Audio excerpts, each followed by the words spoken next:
నమస్తే అండి. Welcome to Dharani talkies. మనం ఊరు ప్రయాణాలు చేస్తూ ఉంటాం కదా! ఊరికి వెళ్ళేటప్పుడు ప్రయాణం సాఫీగా సాగడానికి మనం ఏం చేస్తాం? మన రిజర్వేషన్ చేయించుకుంటాం. లేకపోతే ఏ ఊరికి వెళ్తున్నామో ఆ ఊరు జాగ్రత్తగా చేరటానికి, మధ్యలో తినటానికి, వెళ్ళడానికి, బట్టలు, ఉండటానికి అన్నీ జాగ్రత్తగా ప్రయాణం చేసుకుంటాం. ఎందుకంటే మన శరీరం గాని, మనసు గాని అలసిపోకుండా ఏ పని మీదైతే మనం వెళ్తున్నామో ఆ పని పూర్తిగా సఫలం కావడానికి. కదా! ప్రయాణ ఏర్పాట్లంటే ఇవే కదా! మన పెద్దవాళ్ళందరూ గూడా మానవ జన్మ సార్థకత ఎప్పుడు అంటే, మనమంటే ఏంటో తెలుసుకోవడం, మన లోపల మనంలో తెలుసుకోవడానికి. నువ్వంటే ఏమిటి అని తెలుసుకోవటమే మన మానవ జీవితానికి పరమార్థం అని చెప్పారు కదా! మరి మన లోపల మనం తెలుసుకునే ప్రయాణానికి వీటికి కూడా ఏమన్నా మనం సర్దుకోవాల్సినవి ఉన్నాయా? అంటే ఉన్నాయండి. అది కూడా వాళ్ళే చెప్పారు. అవేంటంటే మైత్రి, ముదిత, కరుణ, అపేక్ష. ఈ 4 ఖచ్చితంగా మనం పట్టుకునుండాలి. అవేంటంటే మైత్రి అంటే మన ఆలోచనలకు తగ్గ వారితోటి, ఉన్నతమైన ఆలోచనలు ఉన్నవారితోటి, ఉత్తమమైన ఆలోచనలు ఉన్నవారితోటి స్నేహం చేయటం.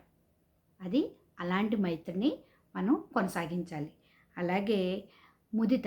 ఈ ముదిత అనే లక్షణం అంటే ఏమిటంటే, మనకన్నా ఎవరైనా ఉన్నత స్థాయిలో ఉన్నవారు, లేదా చక్కటి ఫలితాలని కావాలని కోరుకుని, సాధించి ముందుకు వెళ్తున్న వాళ్ళని చూసి అసూయ పడకుండా, వారి విజయంలో, వారి ఆనందంలో మనం కూడా సంతోషించి, ఆనందించే లక్షణాలు కలిగి ఉండటం. అంటే ఎదుటివారి గొప్పతనాన్ని లేదా ఎదుటివారి గెలుపును కూడా ఆస్వాదించగలిగే లక్షణం కలిగి ఉండటం. అలాగే కరుణ. కరుణ అంటే ఏమిటంటే చాలా రకాలుగా మానవులు చాలామంది మన చుట్టూ ఉన్న వాళ్ళు బోలెడు కష్టాలతో ఉంటూ ఉంటారు. వాళ్ళని హేళన చేయకుండా ఇలా ఉండుంటే అలా అవ్వకపోను అలాంటివి అనకుండా మనకి వీలైనంత సహాయం చేసి వారి మనసుకి కాస్తో కోస్తో స్వాంతన కలిగించటం కరుణ యొక్క ప్రధాన లక్షణం. ఆ తర్వాత ఉపేక్ష. ఉపేక్షించడం ఏంటంటే వేచి ఉండటం. ఎవరి పట్ల మన మీద చాలా రకాలుగా మనకి కష్టం కలిగించిన వాళ్ళు, నష్టం కలిగించిన వాళ్ళు, చాలా బాధ పెట్టిన వాళ్ళు, ఇబ్బంది పెట్టిన వాళ్ళు ఉంటారు కదా! వారి మీద ద్వేషభావం లేకుండా కలిగి ఉండటం.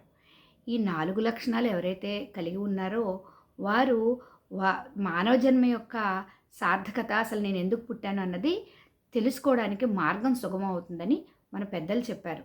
ఒక్కసారి ఆలోచించి చూడండి.